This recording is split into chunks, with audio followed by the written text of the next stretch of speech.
Manchester United, a third place finish qualifying for the Champions League again last season in Erik Ten Hag's first season, as well as a Carabao Cup win and an FA Cup final reached. On paper, it feels like that's pretty good. It feels pretty rosy at Old Trafford, but I don't think even Manchester United fans, you would even suggest that this is exactly the case. With a looming takeover on the cards, the Glazers digging their heels in about selling the club, it feels like there's a lot of rebuilding still yet to be done. It feels like there's work for Ten Hag to do to try and get closer to Arsenal and Manchester City above them in the league. Will they be able to do that in this summer window with all of the cloud that is above the club at the moment, with the looming takeover? It feels like a really interesting summer transfer window, and that's what I want to dive into today. I'm going to think about who I think they're realistically going to sign, as well as which players might be on their way out of the club. We'll talk about it, we'll discuss things, I want to hear from you too, and then we'll go and simulate the season to find out what FM suggests they do with the new signings in. It should be a fun one. I'm looking forward to getting into this one. It's a really interesting situation. Let's go and realistically continue the rebuild of Manchester United. Come on. Welcome back to the channel. Welcome back to another one of these realistic rebuild videos then, where we try and think realistically about the summer transfer business of various clubs. So far, we've done a few Premier League clubs. We've done teams like Liverpool and Arsenal and Newcastle. Today, I'm going to realistically, hopefully, rebuild Manchester United, trying to think about what they're actually going to do. Yes, they finished third and they look like they're in a decent spot right now, but I think there is still a little bit of a rebuild, or a continuation of the rebuild, that Erik Ten Hag is trying to carry out here at the club. We're going to think about how he does that by using an up-to-date database, which is this one here, look, where we can see that Manchester United did finish third in the league, behind Arsenal, behind Manchester City, just above Newcastle. I mean, it actually ended up being 4 points, but they finished comfortably in those Champions League spots, which I think was the bare minimum, actually, that Ten Hag needed to do. And it's a decent result, in all honesty. With that cup win, they won the Carabao Cup. With that FA Cup final where they were beaten by Manchester City, on paper, as I said before, it feels like an okay season, but just looking at it, there's a lot of work that needs to be done. Just if we look at the squad here, and I've loaded in a Manchester United tactic, or I've tried to recreate it in the best way that I possibly could here. This 4-2-3-1 that Ten Hag does like to use, if you just go through the squad quickly before I do any transfer business, and by the way, if you think this is a really fun video and you like it as an idea, subscribe to the channel, because we're pushing, or aiming for, 50,000 subscribers before the end of FM23. I think we can do it with these videos, and I'm going to keep going with them. If you have a club that you think I should go and do this type of video on, let me know in the comments down below. I think we can do it, but subscribe to the channel. As we go through this squad, you see some gaps and you see some issues that are going to need fixing, and there's a lot of them all to try and fix in one summer. They do splash the cash and have done in the past, but with the takeover looming, is that something they're going to do this summer? I feel like they kind of have to. If we go through it, goalkeeper, there's an issue here. David De Gea's contract is about to expire. As I record this, he's about a week away before his contract expires. I think he actually signed one, and then the club revoked it, and then they've offered him a different one, which is on much lower terms, which is all a little bit embarrassing, actually. It feels like De Gea might be leaving the club, which means there's definitely work to do at goalkeeper. Right back, as Dalot and Wan-Bissaka, they did kind of share that role last season. Dalot looked like he'd got the shirt, and then Wan-Bissaka more recently came back in. Is that something that needs addressing? I don't think it's the most pressing issue. At centre-back, I think they need another one. They've got Varane and Martinez. Martinez had those injury issues towards the end of the season. Varane is now pretty old, right? He's 30. I mean, it's actually a lot younger than I thought he was there. He's getting on there. You're going to need to think about replacing him at some point, but they're going to lose players potentially like Harry Maguire. Is he a good enough backup? I'm not sure he is. I feel like they need another centre-back. And then Luke Shaw at left-back, Malacia being his rotation option. I don't think that's the worst position, but maybe something just to keep an eye on. Shaw's played centre-back actually a lot last season for a while, didn't he? Ahead of Harry Maguire, which I find a really interesting one. Midfield, they've got Casemiro and Eriksen. Again, not the youngest of midfielders. I feel like they might want another one in there. Mason Mount is heavily linked, of course, as well as a few others, which we will discuss afterwards. Fernandes in this 10 position. Right wing, Anthony. Don't think he's quite shown us what he can do. He didn't have the worst season, actually, but I feel like you're going to want a little bit more from him, aren't you? Rashford on this left-hand side. Is that enough, those two? Sancho? Is there... Well, there is. There's big question marks still over him. And then up front, it's a bit of a mess. Wout Weghorst is looking like he's going to end his loan spell with scoring very, very few goals. If any, did he score a goal? He must have scored a goal. He wasn't great there, was he? And I don't think losing Ronaldo, I think, might have been good for the greater good, but actually they are going to need a striker at some point. Who they go and bring in there will be really interesting. I'm not seeing any jumping out names that are established strikers. Anyway, we will discuss that later on. But can you see what I mean? It feels like this squad has a lot of work that needs doing to it. I'm just going to scroll down to show you some of the names down here of players that might be leaving as well. Players like, if I just scroll down and through, Fred linked with a move away. We've got Sabitzer ending his loan. We've got Tellez linked with a move away. Jones is leaving on a free. Harry Maguire, is it time to cut their losses there? Same story with Jadon Sancho. I think he'll probably continue for next year, but if there's money offered for him, is it time to cut your losses on what has been a transfer that hasn't really worked there? Potentially. Brandon Williams out of favour. You've got Scott McTominay linked with a move away. Again, West Ham, I think, is one that are being linked with him. Van der Beek, it hasn't worked. Malacia, we talked about before. Diallo was great on loan, but I don't know if he's quite ready for the Premier League, or at least for Manchester United. You got Eric Bailly coming back, probably will need to leave. Martial, it hasn't worked with him either. Does he need moving on?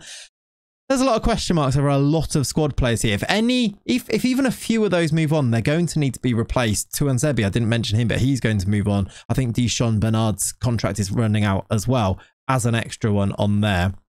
This is what I mean by a lot of work that needs to be done at Manchester United. I'm going to go and try and do that right now. I'm going to go and do the transfer window as I think is realistically likely to happen. Maybe talking through why I've chosen to do a couple of those moves. Then we'll talk through it. We'll have a look at it in the tactic before we simulate the season to see how does FM think that is going to work out. I will see you when I've done a little bit of transfer business.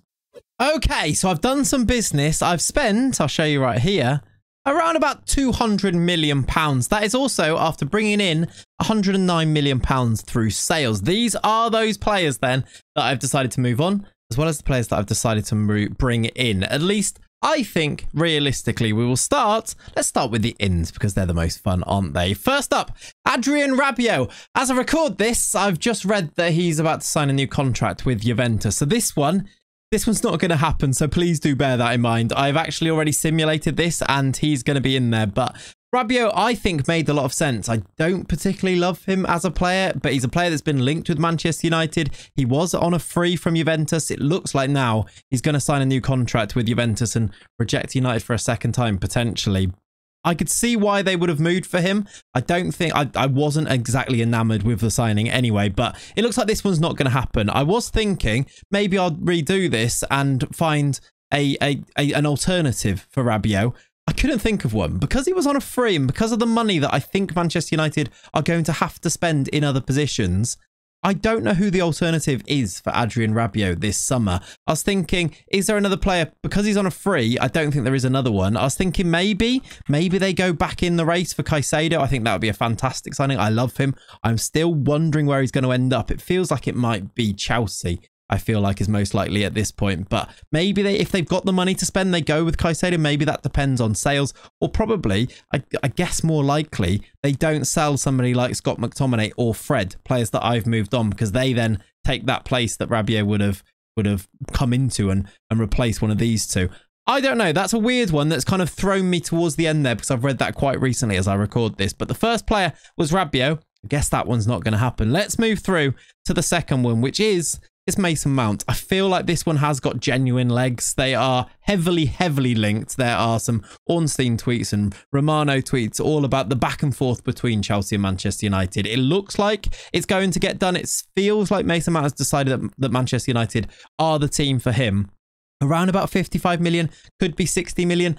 Do I love this as a price? No. Do I like Mason Mount as a player? Yes. I'm not quite sure he's the player that United needed. If we look at where he would fit into this system, I wonder which one of these players it would be. I'm going to guess, if I just move him across here, I'm going to guess it would be this Eriksen role here ahead of Casemiro, because I think they're going to have to use him a little bit deeper. I'm not sure that Mount is a deeper midfielder. I think he fancies himself as an 8, so I assume he's going to drop in here and rotate with Eriksen and be a really good option in there. He's got those pressing skills. Maybe Ten Hag is going to tweak the way that midfield looks next season, but Mason Mount I think makes some sense. I'm not sure it's the guy that I would go for, but I think it's realistically what's going to happen here from Chelsea. It's a great, he has had good seasons. One thing that I will mention, I wonder if it shows on here, something that is overlooked potentially, and it doesn't look too impressive on here, but Mason Mount is one of not that many players that has on their track record a season from midfield where they've got themselves plus 10 goals and plus 10 assists. That is actually something that doesn't happen that often. Mount's one of the only midfielders in this league that has that on his CV, which shows if he can reproduce that, he's going to be an excellent signing. Otherwise, his goals haven't been that high. And last season was a bit of an injury hit, weird season for him. Maybe that's why they're looking for a little bit of value in that one. It's a lot of money for a player that's contract is running out next season as well. But Mason Mount is my first actual player that I'm going to sign here. Next up, again, don't know if I love it, but I can see the thinking behind it. It's Rasmus Højlund. Højlund? I think it's actually pronounced Highland. It's going to be Manchester United's version of Erling Haaland, I think. He's the Atalanta striker who has a lot of hype around him. When playing for Denmark and scoring goals for that Danish team, there was a lot of talk about it. I think there was in some internationals not too long ago where he looked sensational. It feels like a quite a Manchester United signing, actually. I could see it happening. Do I think he's necessarily ready to go in and be the first choice number 9 at Manchester United? There's a question mark there. But they could be getting a superstar right now. He has all of the attributes to be that. He's big, he's strong, he's quick, he's a goal scorer. He's shown that already at Atalanta. I really like him as a player. Am I skeptical? Yes. Does he start? I guess he does, because otherwise, who does start for Man U? Is it going to be Rashford through the middle? I'm not sure, but Højlund, I think, is one that I could see happening this summer. He's been brought in for about £61 million. 60 million is around about the fee that looks like he's being linked with. So I brought him in, which takes us just over the £100 million mark. Next up, goalkeeper. I've had a look at it. I've been trying to read about it. I think David De Gea is going to leave the club. I feel like he just would have signed that contract by now if he was going to stay. I don't know what I've clicked on there. David Alaba, I think. David De Gea. I've let him go on here. He's actually got a bid on him from Zenit St. Petersburg. I'm not quite sure what his next club is going to be, but De Gea has left. I think the best goalkeeper that United could go and get to replace him is Andre Onana. I think he looked amazing in that Champions League final. He's so confident with his feet, isn't he? He is the opposite of all of the struggles that David De Gea has had, which is where he doesn't look confident bringing the ball out with his feet. He looks like he's got a mistake in him. I think it would fit. Andre Onana, I think, would be the goalkeeper I'd go and get. I'm not fully convinced on Diogo Costa. He's an alternative that's been linked. I'm not fully convinced on Jordan Pickford as a player that's been linked, and lots of you suggested he might be the goalkeeper for United. I'd go for Onana. I think he's quite cheap as well. I think that Inter are going to have to sell at least somebody this summer with their money issues. It doesn't look like it's going to be Barella, who has... Oh, well, Newcastle went for him, and it didn't look like it's going to happen. So maybe, just maybe, it will be Onana is where they're going to raise that money. I'd be going for him if I was Erik Ten Hag. I brought him in for £48 million. I think that's reasonable for where they are, for where Inter are with their money right now. And that sees us through my final signing, which is a centre-back. We talked about United needing a centre-back. I've gone for Axel Disasi, who is being linked with United at the moment, and I think there's a little bit of value in him as well. France have just got so many really amazing centre-backs, haven't they? He's 6'3", big, strong, good in the air. He's a little bit of the opposite of Martinez, as he might even be his partner in that defence. But I could definitely see this one being a good signing.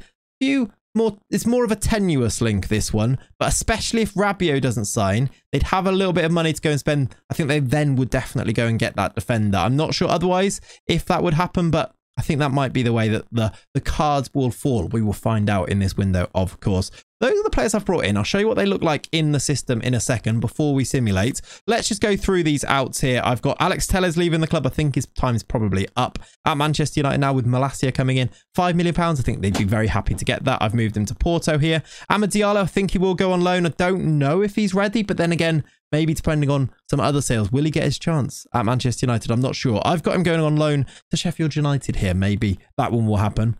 I've got two players here moving to West Ham, and I think these fees, I think you kind of have to snap their hands off if you get offered this type of money for Harry Maguire. It's not worked, has it? I've got him going to West Ham. I think he would be good as well at West Ham. I think in a team that is a little bit more under the caution, that back foot defending, I could see Harry Maguire thriving in that. He was great in that Leicester team. He was great at Hull before that. I think this is more his style, and I think he might be quite good there again. Scott McTominay as well. I think there's a player in there, you know. He's big, he's tall, he's strong, but I don't think we've seen the best of him at Manchester United. I think he could move on and again be quite successful. Maybe that Scottish link up with David Moyes at West Ham could be one, especially if they're looking for a replacement for Declan Rice, who seems to be on his way out either to City or to Arsenal.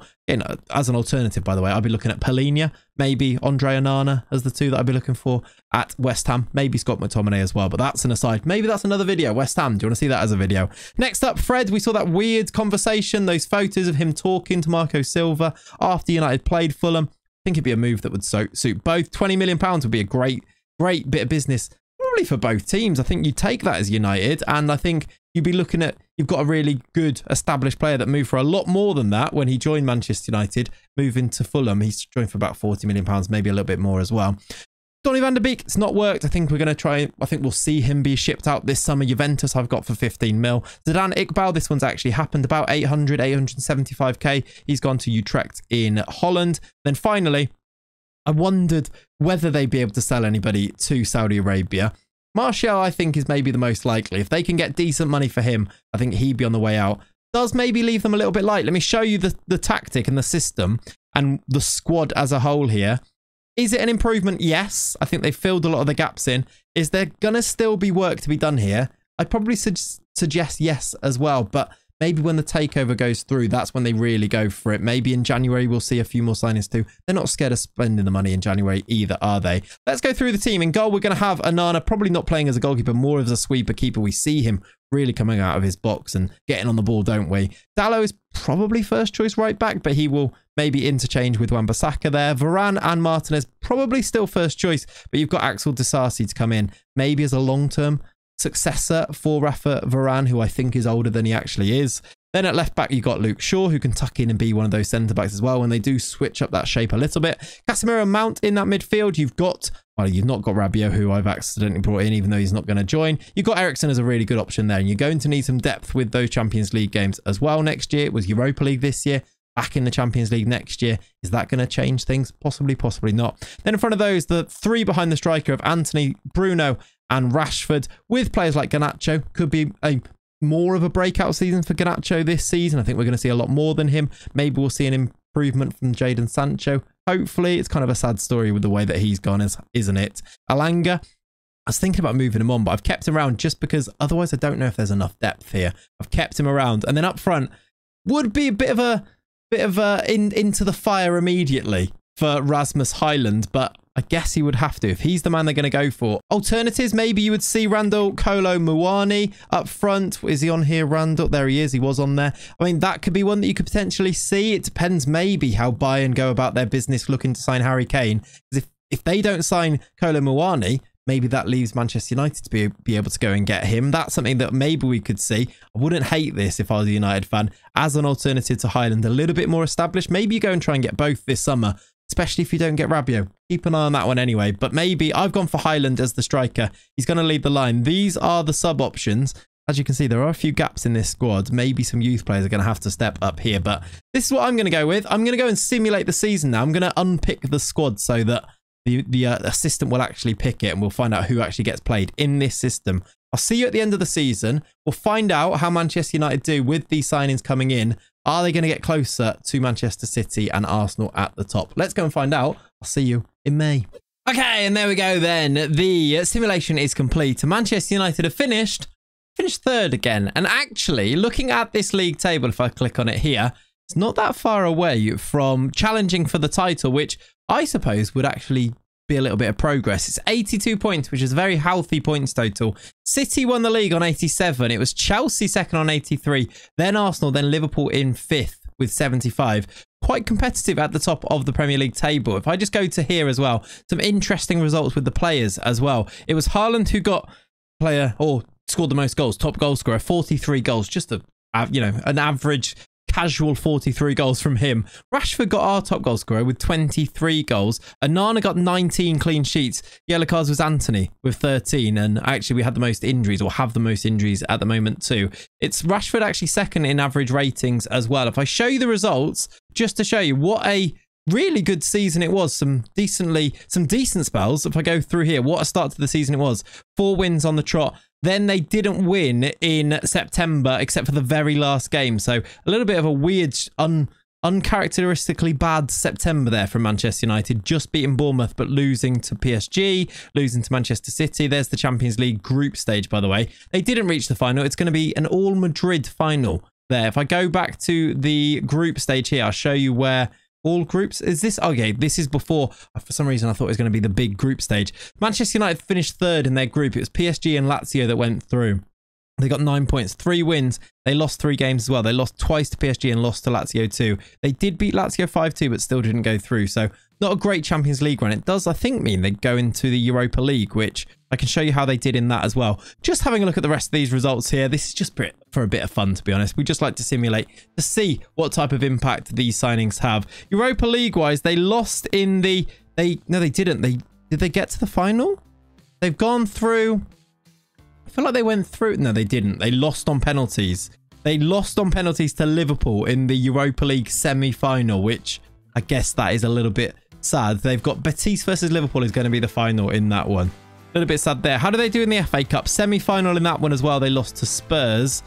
Carabao Cup. They must have gone out early. I can't even see it on here. Carabao Cup, they lost to Huddersfield on penalties. So not a great season. Is that an improvement? It's an improvement in the league for sure, but in terms of these other competitions, not particularly great. Let me show you the squad here so that I can show you some of the stats too. Rashford got 34 goals, which is really, really good.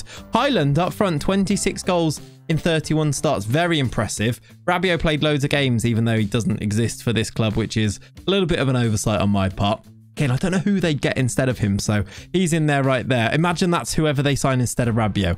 They're going to play a lot of games, according to this. 28 games from Ericsson, 20 from Lindelof. Actually, they definitely went for Dalot as the right back in here, it seems, as well. Some interesting stats in there. Lots of goals from Anthony. A much better season from him. 18 goals, 11 assists. Bruno got 17 goals, 15 assists. The return in terms of goals from these guys, really quite good. 10 assists from Mason Mount. Not as many goals as maybe we talked about earlier. Can he get double figures in both of those? Only 3 on this occasion here. But that's Manchester United. That is our simulation. That is our realistic rebuild. I want to know what you think. Do you agree with the signings that I've suggested they might make this summer? Who would you be going for if you were Manchester United boss or the Manchester United hierarchy during this summer transfer window? And who do you want to see me go and do a realistic rebuild of next? Go and watch the other ones, by the way. I think they're really interesting videos. I love talking about transfers. It's what I'm maybe most passionate about. I'm combining my passion for transfers with my passion for Football Manager. They're fun videos to make. I really hope you're enjoying them. Please subscribe to the channel if you haven't done so already. We're pushing towards 50,000. If you want to support more, you can do so on the Patreon. I'm putting all of these save files on that Patreon as well, by the way. You can go and do this. You can get the up-to-date database save file on there. You can go and have it after I've done the transfers. You can have it after the simulation as well. All of that is going on to the Patreon, as with every other save file we do. Thank you so much for watching. See you in the next one. Have a lovely, lovely rest of your day. Bye-bye.